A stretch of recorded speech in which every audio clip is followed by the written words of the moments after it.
Hi everyone. Last lecture में हमने boiler start किया था। वहाँ पर बॉयलर्स क्या होता है वो हमने देखा था और कुछ उसका टाइप्स भी हमने देखा था कि क्या कितने टाइप्स का होता है। आज के लेक्चर में हम लोगों को देखना है कि वाटर ट्यूब बॉयलर क्या होता है, कैसे कैसे ये वर्क करता है, इसका क्या कंस्ट्रक्शन एंड वर्किंग होता है। कुछ एग्जाम्पल देख लेंगे, उसका फिर कंस्ट्रक्शन एंड वर्किंग देखेंगे। सबसे पहले स्टार्ट करते हैं इसका इंट्रोडक्शन। तो ऑलरेडी मैंने बताया भी था लास्ट क्लास में, वाटर ट्यूब बॉयलर वैसा बॉयलर होता है जहाँ पर ट्यूब से वाटर फ्लो होता है और ट्यूब के सरफेस से टच होकर जो भी गैसेस होता है, बर्न गैसेज जो होता है, बर्निंग के बाद जो गैसेज रिलीज होता है वो फ्लो होता है, जिसके वजह से क्या होता है, वाटर जो ट्यूब में फ्लो हो रहा है वो हीट हो जाता है और हीट होकर स्टीम में कन्वर्ट हो जाता है। फिर इसको हम लोग एक ड्रम में कलेक्ट कर लेते हैं। यहाँ पर पहले इसका डेफिनेशन देख लेते हैं वाटर ट्यूब बॉयलर का, फिर इसका हम लोग आगे देखेंगे इसका कितने टाइप्स का ये होता है।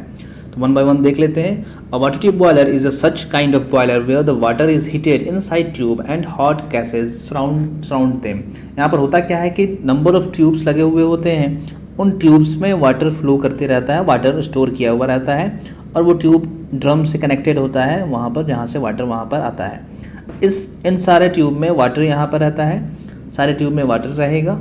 और होता क्या है कि जब भी हम लोग कोल का बर्निंग करते हैं, यहाँ पर बर्निंग हुआ तो इसके वजह से जो गैसेस निकला, हॉट गैसेस निकला, वो क्या हुआ, इन ट्यूब के सरफेस को टच करते हुए वो आगे बढ़ते जाता है और वो फ्लो करते जाता है। यहाँ पर गैसेस डिफरेंट यहाँ पर ऐसे ऐसे जाएगा वो, और फिर लास्ट में उसको हम लोग एग्जॉस्ट कर देते हैं। तो यहाँ से जो टच होकर ये क्रॉस होकर सरफेस को टच करता है, उसके वजह से क्या होता है, यहाँ पर हीट का ट्रांसफ़र वहाँ पर हो जाता है। तो हीट का ट्रांसफ़र किससे हो रहा है, जो हॉट गैसेज है उससे वाटर में हो रहा है और वाटर धीरे धीरे वो स्टीम में कन्वर्ट होता चला जा रहा है। यही इसका वर्किंग है। अब देख लीजिए आगे क्या क्या बोल रहा है। Water passes through boiler tubes while the combustion gases remain on the shell side passing over the tube surface. यहाँ पर वाटर जो होता है वो बॉयलर के ट्यूब से फ्लो करते रहता है, पास करते रहता है, और कंबशन जगह के बाद जो गैसेस होता है वो सेल साइड में, मतलब बाहर के साइड में रहता है और वो ट्यूब को टच करते हुए क्रॉस करते जाता है, उससे पास होते जाता है। Fuel is burned inside the furnace creating hot gas which hits water in the steam generating tube. Fuel जो होता है, एक फर्नेस वहाँ पर बना होता है। फर्नेस हो सकता है कि जस्ट ड्रम के पास में हो या जस्ट ड्रम के बाहर भी हो, तो वो डिज़ाइन के अकॉर्डिंग वो डिफाइन होता है कि वो अंदर है, फर्नेस के अंदर, मतलब कंटेनर के अंदर है या फिर बाहर में है वो।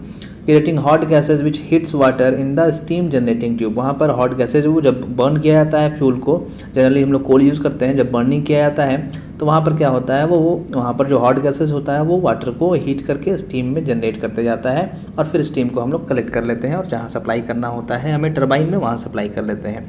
Water tube boilers are most commonly used where high steam pressure are required. ज़्यादातर जो होता है वाटर ट्यूब बॉयलर ही यूज़ किया जाता है जहाँ पर हम लोग को हाई प्रेशर का रिक्वायरमेंट होता है, बिकॉज यहाँ पर हमें प्रेशर जो होता है वो हाई मिलता है। आगे देखते हैं, यहाँ पर कुछ इमेज यहाँ पर देख लेते हैं। तो एक तरह का वाटर ट्यूब बॉयलर है, इसका फंक्शन देख लीजिए। वैसे मैं फर्स्ट लेक्चर में भी आपको बताया था वहाँ पर कि वाटर ट्यूब बॉयलर कैसा वर्क करता है। यहाँ पर आप देख लीजिए, यहाँ पर बर्निंग हो रहा है, यहाँ पर ये फर्नेस है और ये ट्यूब्स है, यहाँ पर सिंगल ट्यूब दिखाया गया है और ये जो हॉट गैसेज है वो ऐसे करके यहाँ से फ्लो होते हुए ऐसे जा रहा है, एक ऐसे दिखाया गया डायरेक्शन। और यहाँ पर जो होता है ये डाउन, यहाँ से बोलते हैं, यहाँ पर डाउन बोलते हैं, यहाँ पर अप बोलते हैं। आगे हम लोग देखेंगे नेम। यहाँ से वाटर यहाँ से आ रहा है और ये क्या हो रहा है, हीट की वजह से यहाँ पर कुछ कुछ बबल्स के फॉर्म में, गैसेस के फॉर्म में या स्टीम के फॉर्म में कन्वर्ट होकर वो कलेक्ट होते जा रहा है यहाँ पर। उसको फिर हम लोग जहाँ पर भी रिक्वायरमेंट होता है वहाँ पर हम लोग सप्लाई कर देते हैं। तो ये वाटर ट्यूब का ये वर्किंग हो गया, ऐसे ये वर्क करता है। अब इसका टाइप्स हम लोग देख लेंगे, टाइप्स कितने टाइप का होता है। एग्जाम्पल मतलब बताया जा रहा है। टाइप्स हमने देख लिया था वहाँ पर कि बॉयलर का कितना टाइप होता है। अब वाटर ट्यूब बॉयलर का एग्जाम्पल कुछ देख लेते हैं। तो बैबकॉक एंड विलकॉक्स जो होता है वो एक तरह का वाटर ट्यूब बॉयलर होता है। उसके बाद बेंसन बॉयलर जो होता है वो भी एक तरह का वाटर ट्यूब बॉयलर होता है। फिर लामाउंट एक बॉयलर होता है, लामाउंट, और फिर स्टर्लिंग बॉयलर होता है, ये भी एक तरह का बॉयलर, वाटर ट्यूब बॉयलर होता है। तो ये सब एग्जाम्पल पूछ देता है आपके ऑब्जेक्टिव क्वेश्चन में, जो भी मैकेनिकल इंजीनियरिंग का कम्पिटिटिव एग्जाम होता है वहाँ पर पूछ देता है कि बैबकॉक एंड विलकॉक्स जो है वो किसका एग्जाम्पल है, या फिर बोल देगा वाटर ट्यूब बॉयलर से इनमें से कौन नहीं है या कौन है। तो आपको ये सब कुछ नेम्स याद रखने होते हैं। Benson boiler, Lamont boiler, Stirling boiler, ये सब मेन कुछ नेम्स हैं जो वाटर ट्यूब बॉयलर के अंदर आता है। मतलब यहाँ पर जो होता है वाटर ट्यूब के इनर साइड में, अंदर में फ्लो होते रहता है वाटर ट्यूब बॉयलर में। और फायर ट्यूब बॉयलर में क्या होता है, वहाँ पर ट्यूब में गैसेस फ्लो होता है और ट्यूब के बाहर में वाटर का फ्लो होते रहता है, वाटर स्टोर किया हुआ होता है, तो वो अलग हो जाता है और वाटर ट्यूब बॉयलर अलग हो जाता है। तो वाटर ट्यूब बॉयलर का एग्जाम्पल हमने देख लिया। अब हम लोग यहाँ पर एक एग्जाम्पल हमें पढ़ना है आपके सिलेबस में, वाटर ट्यूब बॉयलर में बैबकॉक एंड विलकॉक्स पढ़ना है, तो वो हम लोग यहाँ पर पढ़ लेते हैं। तो बैबकॉक एंड विलकॉक्स जो होता है एक तरह का वाटर ट्यूब बॉयलर होता है। यहाँ पर ट्यूब्स लगे हुए होते हैं जिनमें वाटर स्टोर होता है, वाटर उसमें रहता है, time to time water supply किया जाता है, ड्रम से ही वाटर सप्लाई होता है। और ये एक तरह का नेचुरल सर्कुलेशन है, natural draft water tube boiler है। और ये स्टेशनरी होता है, एक जगह पर फिक्स्ड होता है, स्टेशनरी होता है। और इसको हम लोग बोलते हैं हाई प्रेशर बॉयलर है, बिकॉज यहाँ पर जो हमें प्रेशर मिलता है वो हाई मिलता है। यहाँ पर फंक्शन सेम ही है, water tubes, number of water tubes लगे हुए होते हैं। और उसके बाद हमने फर्नेस में हम लोग बर्न करते हैं, बर्न करने के बाद जो भी हॉट गैसेज है उसको हम लोग ट्यूब से सप्लाई करते हैं, ट्यूब्स के थ्रू हम लोग सप्लाई करते हैं। और जैसे ही वो ट्यूब से टच होकर वो क्रॉस करता है वहाँ पर हीट का ट्रांसफ़र हो जाता है। तो एक तरह का externally fired water tube boiler है, मतलब यहाँ पर फर्नेस जो होता है थोड़ा सा सेपरेट होता है। और अगर कुछ हम लोग देखेंगे और दूसरा अगर हम लोग बॉयलर देखेंगे तो वहाँ पर क्या होता है, जस्ट ट्यूब के नीचे ही फर्नेस होता है और जो एक ही वेसल्स के अंदर सारा कुछ फंक्शन होता है, वहीं पर बर्न होगा, वहीं पर वो हीट्स ट्रांसफ़र होगा। और इसमें जो होता है थोड़ा सा सेपरेट करके होता है, इसका साइज़ काफ़ी ज़्यादा बड़ा होता है और थोड़ा सा सेपरेट होता है, इसको इसलिए हम लोग बोलते हैं एक्सटर्नली फायर्ड ट्यूब बॉयलर। तो this is a water tube boiler used in steam power plant. एक तरह का वाटर ट्यूब बॉयलर है जो स्टीम पावर प्लांट में यूज़ किया जाता है स्टीम के जनरेशन के लिए। In this type of boiler water is circulated inside the tubes and hot gases flow over the tubes. वही बता रहा है, जैसा मैंने बताया कि वाटर जो होता है वो ट्यूब्स में फ्लो होता है और हॉट गैसेज जो होता है वो ट्यूब्स के बाहर में फ्लो होते रहता है, flow over the tube, tube के ऊपर में फ्लो होते रहता है। बाहर जहाँ पर ट्यूब होता है ट्यूब के बाहर में फ्लो होते रहता है वो यहाँ पर बैबकॉक एंड विलकॉक्स में। ऐसे यहाँ पर अगर वाटर इसमें है तो इसके बाहर में ऐसे करके फ्लो होते रहता है ट्यूब्स के बाहर, जिससे कि हीट का ट्रांसफ़र होते रहता है। अब आगे देख लेते हैं, this is a horizontal drum axis. यहाँ पर जो ड्रम लगा हुआ होता है, आगे हम लोग अभी देखेंगे इसका डायग्राम, वहाँ पर आपको दिखेगा एक ड्रम्स लगा हुआ होता है बड़ा सा, वो ड्रम का एक्सेस जो होता है वो हॉरिजॉन्टल होता है।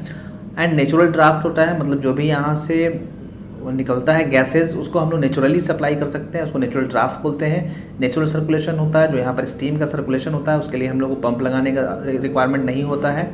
मल्टी ट्यूबुलर होता है, यहाँ पर जो ट्यूब्स होते हैं वो नंबर ऑफ ट्यूब्स लगे होते हैं। ये तो ड्रम हो गया, ट्यूब्स उसके नीचे में होता है, मल्टी ट्यूबुलर्स होता है। स्टेशनरी है, मतलब ये मूव नहीं कर सकता, ऐसा नहीं है कि एक जगह से दूसरी जगह हम लोग मूव करा कर लेके चले जाएंगे इसको।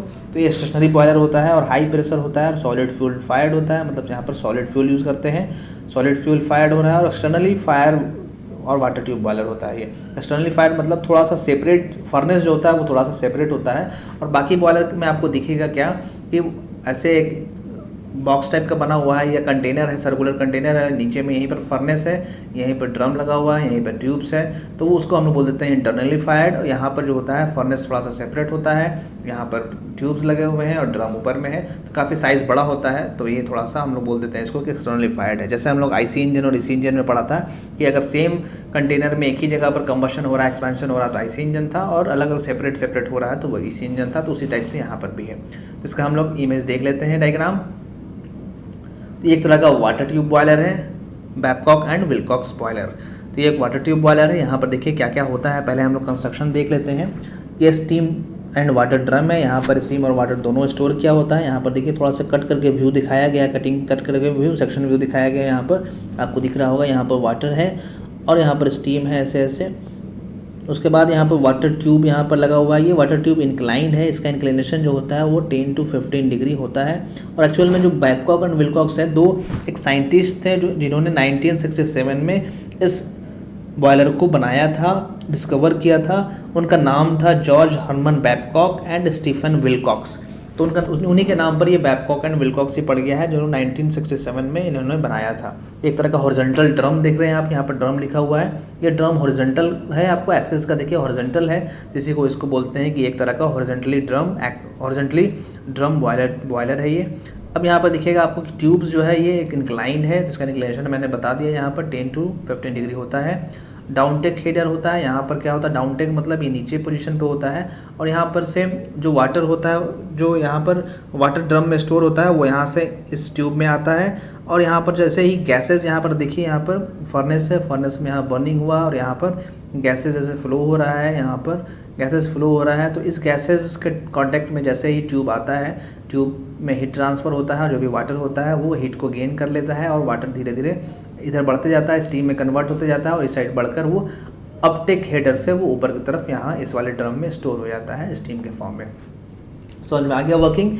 फर्नेस है यहाँ पर, फर्नेस यहाँ पर है, ग्रेट होता है यहाँ पर, जहाँ पर हम लोग कोल को रखकर बर्निंग करते हैं। बर्निंग की वजह से वहाँ पर जो गैसेस निकलता है उस गैसेस को हम लोग इस ट्यूब के थ्रू होकर पास करवा देते हैं। यहाँ से पास होने से क्या होता है, जो भी यहाँ पर गैसेस कांटेक्ट में इसके आता है वो हीट का ट्रांसफ़र कर देता है वाटर के साथ, और वाटर जो होता है धीरे धीरे करके स्टीम में कन्वर्ट होता है और अपटेक हेडर से, मतलब वाटर स्टीम लाइट होने की वजह से वाटर से वो ऑटोमेटिक जो होता है उसका नेचुरल सर्कुलेशन जो होता है इधर से होते जाता है और वो यहाँ पर ड्रम में स्टोर हो जाता है। बाद में फिर हम लोग ड्रम से यहाँ पर पाइप के थ्रू हम लोग बाहर निकाल लेते हैं, जहाँ पर भी हमें सप्लाई देना होता है। डिफरेंट टाइप का वाल्व लगा होता है, वो आगे हम लोग अभी देखने वाले हैं। तो ये इसका फंक्शन हमने समझ लिया क्या क्या लगा हुआ होता है। आगे कुछ और नेमिंग्स देख लेते हैं, यहाँ पर कुछ वहाँ पर बताया गया कि क्या क्या होता है, वो हम लोग यहाँ पर देख लेते हैं बैबकॉक एंड विल्कॉक्स में। अब ये देखिए, ये फायर ट्यूब बॉयलर है, ये वाटर ट्यूब बॉयलर है। ये यहाँ पर हमने देख लिया ये ड्रम होता है, यहाँ पर हमने देखा ये ड्रम होता है, यहाँ पर ये ड्रम है। उसके बाद ये ट्यूब्स हमने देख लिया, नंबर ऑफ ट्यूब्स लगे हुए हैं। ये डाउन टेक हेडर होता है, ये अपटेक हेडर होता है, ये वाला पोर्शन इधर वाला ये अपटेक हेडर होता है। यहाँ पर स्टीम आता है, स्टीम होकर यहाँ पर कलेक्ट हो जाता है और यहाँ पर वाटर आता है, वाटर इधर इधर फ्लो करते रहता है। यहाँ पर आपको कोल रहता है, ग्रेट इसको बोलते हैं, जहाँ पर हम लोग कोल का बर्निंग करते हैं, फ्यूल का बर्निंग करते हैं। जो नीचे का सरफेस होता है जिस पर रख कर हम लोग बर्निंग करते हैं वो यहाँ पर कोल रहेगा, वो बर्न होगा और एस्पिड जो भी यहाँ पर बर्निंग के बाद बचा वो एस्पिड यहाँ पर एस कलेक्ट हो जाएगा और यहाँ पर बर्निंग किया तो ये गैसेस क्या हुआ, ऐसे ऐसे फ्लो होकर ऐसे जाएगा। और देख लेते हैं क्या क्या बोल रहा है। ये फर्नेस हो गया, ये पोजीशन। ग्रेट तो हमने समझ लिया, जहाँ पर हम लोग बर्निंग करेंगे वो ग्रेट होता है सरफेस। फिर फीड वाल्व क्या होता है, ये वाटर को सप्लाई यहाँ से करता है इस वाले ड्रम में। जो ड्रम है बॉयलर का उसमें वाटर सप्लाई करता है, इसलिए उसको फीड सप्लाई बोलते हैं, फीड वाल्व बोलते हैं। वहाँ पर हम लोग वाटर सप्लाई करते हैं। फिर यहाँ पर एक वाटर का इंडिकेटर लगा होता है जो बोलते हैं वाटर लेवल इंडिकेटर। वो ड्रम में बताता है कि वाटर का लेवल कितना है। कहीं अगर स्टीम में कन्वर्ट हो गया और हम लोग कंटिन्यूसली हीट सप्लाई करते रहें तो वहाँ पर प्रॉब्लम क्रिएट हो सकता है, वो हमारा डैमेज कर सकता है ड्रम को, इसलिए वहाँ पर हम लोग वाटर लेवल इंडिकेटर जरूर लगा देते हैं। उसके बाद प्रेशर गेज होता है जो प्रेशर को मेंटेन करके देखता है, रखता है कि एक सर्टेन प्रेशर तक ही ये बॉयलर सस्टेन कर पाएगा। बिकॉज ड्रम है, ड्रम का कुछ प्रॉपर्टीज़ होता है मटेरियल का, वहाँ पर कितना टेम्परेचर तक वो सस्टेन कर पाएगा उस पर भी डिपेंड करता है। इसलिए हम लोग प्रेशर वाल्व यहाँ पर लगा देते हैं, प्रेशर गेज लगा देते हैं जो अंदर का प्रेशर को बताते रहता है। उसके बाद सेफ्टी वाल्व है, ये सेफ्टी वाल्व है, ये भी बताता है कि एक सर्टेन लिमिट से अगर अंदर का प्रेशर ज़्यादा हो गया तो ऑटोमेटिक वो ओपन हो जाता है और वहाँ पर से उसको गैस को स्टीम को रिलीज़ कर देता है। जैसा सेम आपने देखा होगा प्रेशर कुकर में, आपने देखा होगा एक वाल्व वहाँ पर लगा होता है जहाँ पर आप कैप उसका जो समझ लीजिए कि जो कुकर है, कुकर का ढक्कन जो होता है उसमें आप देखिएगा वहाँ पे एक थोड़ा सा वाल्व टाइप का लगा होता है जिसको सेफ्टी वाल्व बोलते हैं। वो ऐसा मटेरियल का लगा होता है जो बहुत हाई प्रेशर होने पे ऑटोमेटिक मेल्ट हो जाता है, मेल्ट होकर वहाँ से जो भी गैसेज होगा वो वहाँ से रिलीज़ हो जाएगा, तो वो एक सेफ्टी वाल्व है। ये ड्रम तो हमने समझ ही लिया जहाँ पर हम लोग वाटर स्टीम स्टोर करके रखते हैं या वाटर स्टोर करके रखते हैं। उसके बाद सुपर हीटर क्या होता है वो मैं बताता हूँ अभी। ये स्टॉप वाल्व है, स्टॉप वाल्व क्या होता है, यहाँ से हम लोग स्टीम को बाहर की तरफ सप्लाई देते हैं और अगर वहाँ पर सप्लाई हमें बंद करना है तो इस स्टॉप वाल्व से हम लोग सप्लाई बंद कर देते हैं। इनर ट्यूब है ये, यहाँ पर आउटर ट्यूब है। उसके बाद देख लेते हैं बेफल्स क्या होता है। बेफल्स जो होता है वो इन सारे वाटर ट्यूब्स को कलेक्ट करके एक जगह ऐसे करके रखता है, टाई करके। ये बेफल्स होता है, इसको कलेक्ट करता है, बीच में गैप भी देता है कि वहाँ पर से एयर जो होता है वो फ्लो हो सके, उसको बेफल्स बोलते हैं। वाटर ट्यूब तो हमने समझ ही लिया, डाउन टेक हेडर समझ ही लिया। डैम्पर क्या होता है, वो एयर का सप्लाई के लिए, एयर को बॉयलर में एयर को कंट्रोल करने के लिए हो गया, या फिर जो भी गैसेज है अंदर से जो अंदर में जो गैसेज है वो बच गया उसको हम लोग यहाँ से सप्लाई करके बाहर की तरफ रिलीज़ कर देते हैं और वो कंट्रोल भी करता है, एयर की सप्लाई को कंट्रोल भी करता है। जो डैम्पर है वो एयर का सप्लाई को कंट्रोल भी करता है। तो ये सब सारे पॉइंट्स हमने देख लिए क्या क्या होता है। बैबकॉक एंड विल्कॉक समझ लिया, ये एक तरह का वाटर ट्यूब बॉयलर है जहाँ पर ट्यूब में से वाटर फ्लो होता है और जो भी गैसेज रिलीज़ हुई है फ्यूल के कंबशन के बाद वो यहाँ पर हीट का ट्रांसफ़र कर देता है वाटर में और वाटर जो होता है वो स्टीम में कन्वर्ट होता जाता है। कुछ यहाँ पर आपको माउंटिंग दिखा था, एसेसरीज एंड माउंटिंग, जैसे प्रेशर गेज हो गया, ये सब हमने यहाँ पर देखा था। तो यहीं पर हम लोग इसको स्टॉप करते हैं। आज के लेक्चर में हमने बैबकॉक एंड विल्कॉक के बारे में, बॉयलर के बारे में समझ लिया है। नेक्स्ट लेक्चर में हम लोग देख लेंगे कि कुछ और देख लेंगे, आपको सिलेबस में देख लेंगे, कॉकरन बॉयलर आई थिंक दिया हुआ है, या फिर अगर फायर ट्यूब बॉयलर पढ़ना हो तो फायर ट्यूब बॉयलर हम लोग देख लेंगे। वीडियो को यहीं पर स्टॉप करते हैं। वीडियो को देखने के लिए थैंक यू सो मच। इससे रिलेटेड जो भी डाउट होगा आप कमेंट करके पूछ सकते हैं, या फिर अगर आप पर्सनली चैट करना चाहते हैं तो टेलीग्राम ऐप डाउनलोड कर लीजिए, वहाँ इंजीनियर सुधार ग्रुप बना हुआ है, आप चाहें तो वहाँ पर इंजीनियर सुधार ग्रुप ज्वाइन कर सकते हैं। लिंक डिस्क्रिप्शन में प्रोवाइड है। फेसबुक पेज भी अपना बना हुआ है इंजीनियर सुधार के नाम पर, आप चाहें तो वहाँ पर भी जाकर मैसेज का ऑप्शन दिया है, वहाँ पर भी जाकर मैसेज कर सकते हैं। और अगर इस चैनल को आप सपोर्ट करना चाहते हैं, कुछ पर्सनली हेल्प करना चाहते हैं, कुछ डोनेट करना चाहते हैं, तो लिंक डिस्क्रिप्शन में दिया हुआ है, आप चाहे तो वहाँ पर भी जाकर क्लिक करके जो भी आप देना चाहें, आप पर्सनली सपोर्ट करना चाहें, इसके इम्प्रूवमेंट के लिए यहाँ पर बहुत सारी फैसिलिटीज़ फ्री में दी जाती है, तो उसके इम्प्रूवमेंट के लिए अगर आप कुछ देना चाहते हैं तो आप सपोर्ट कर सकते हैं। नीचे में लिंक दिया हुआ है, वो आपके ऊपर डिपेंड करता है। लाइक और शेयर देखने के बाद लाइक और शेयर ज़रूर कीजिएगा और चैनल को सब्सक्राइब भी ज़रूर कीजिएगा। Thank you so much.